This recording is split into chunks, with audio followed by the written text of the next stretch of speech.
ভাগ্যক্রমে অফিসার পড়ে যাওয়ার আগে তক্তায় ধরে ফেলে। অফিসার হাতের সাহায্যে উপরে ওঠার চেষ্টা করে, কিন্তু গুন্ডারা তক্তায় তেল ঢেলে রেখেছিল, তাই অফিসার বারবার চেষ্টা করেও উপরে উঠতে পারে না। অফিসার যখন পা দিয়ে তক্তায় উঠতে লাগে, তখনই একটা গুন্ডা ভর দেওয়া পায়ার স্ট্যান্ডটি লাথি দিয়ে ভেঙে ফেলে, আর অফিসার উঁচু বিল্ডিং থেকে নিচে পড়ে যায়। অফিসার কোনোভাবে মোবাইল চেপে তার বন্ধু অফিসারটিকে কল দেয়। তার বন্ধু তখন খাচ্ছিল, সে কিছু না ভেবেই কলটা কেটে দেয়। অফিসার আবার কল দেয়।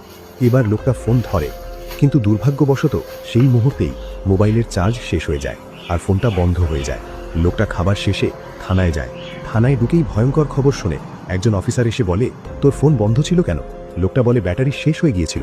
অফিসার বলে, স্যার, দুর্ঘটনায় বিল্ডিং থেকে পড়ে গেছে। কথা শেষ হতেই লোকটা হাসপাতালে যায়।